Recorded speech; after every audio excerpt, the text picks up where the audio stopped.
My name is Laase. I'm from Grand Junction, Colorado, and I have lived here since 1990. For me, water is life. If we don't have water, then you really can't exist. I think you can live 3 days without water, but you think about it, our community here, we wouldn't have green spaces without water. It would look just like the desert. So it's a really important factor in our community. We wouldn't grow peaches, we wouldn't grow wine, we wouldn't grow alfalfa.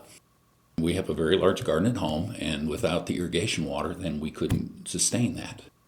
Canoeing was always something as a kid that I really enjoyed doing, and that wasn't in Colorado. My parents grew up in Nebraska, and my grandfather had 2 cabins on a lake, and I can just remember going canoeing up the river in the canoes and then coming back. And so that's probably my first really memory about water. You know, when you live in the West, it's a blessing and a curse to have irrigation water because it's always something's not quite right with it. It's either the neighbors are taking all of it at the time you want to water, or you have a pipe that breaks and then you have to fix it. But again, you know, I always look at it, we couldn't grow anything on the property if we didn't have that water. So I am Director of Technical Services for the Department of Energy Legacy Management Contract. And so what my group's job is we look at water quality across all the Department of Energy sites that related to legacy management, and we make sure that if there's contamination, that contamination's not impacting the public or the environment. And then we work towards cleaning up that contamination where possible and where it's needed. I think in the early days of my career, we were more interested in characterizing where contamination was at a site, or what water supply was. How much can we pump out of a well in terms of if we're going to provide a community with water. What's changed then, it is more of the actual looking at it in terms of more predictions. So not so much how much water can we get out of a well, but if we take that water out of a well, how's it going to impact the wetlands? Because if we take water from groundwater, well, that water would have gone to the wetlands, and now it's going to impact those wetlands. And so it's that analysis, and the community has to make that trade-off. Do you want that water and at the expense of the wetlands, or not? And if it's always this trade-off. So you're going to have some degradation of the wetland. And most of our water is really clean. If you think about groundwater, it's a big source. It's the biggest source of water we have. So for statistics, 94% of the water we have is in the oceans and seas. Then another 2% is locked up in the ice caps, so the Arctic, North and South poles.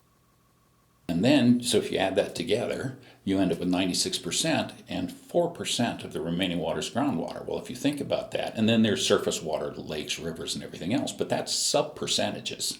So really, groundwater is the piece that we have to learn to protect, and we've got quite a bit of it, but really very small amount of that is actually contaminated. Most of it is a really good, viable drinking water source. The only limitations is that it depends on rainfall to recharge what we use, and so if we use more than what's coming in from rainfall, then we're in a deficit, and then you get places where the water table keeps dropping. You're mining water rather than being at a sustainable level. In this area, we really use, in Grand Junction area, we use very little groundwater. Most of it's all surface water, so it comes off the Grand Mesa. We've got reservoirs there. They will use the Colorado River at times for water.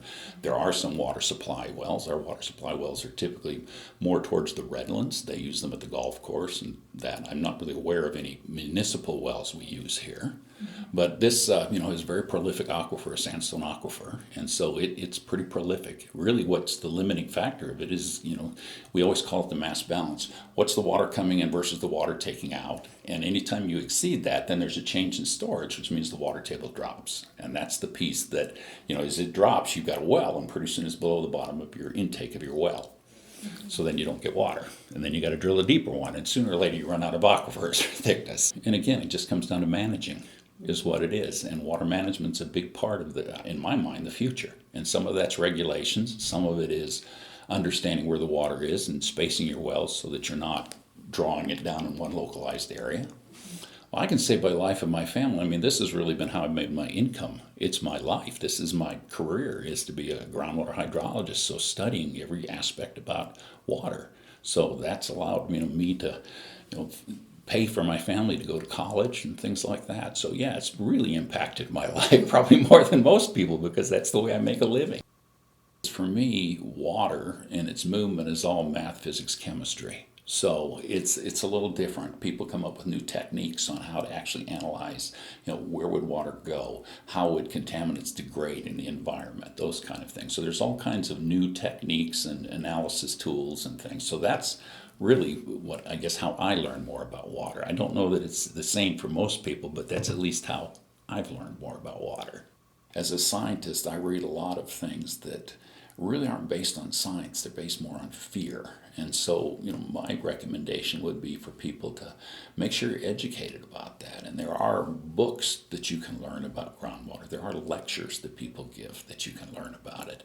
And that's really where to start. Don't start from fear. Start from education and make an informed decision.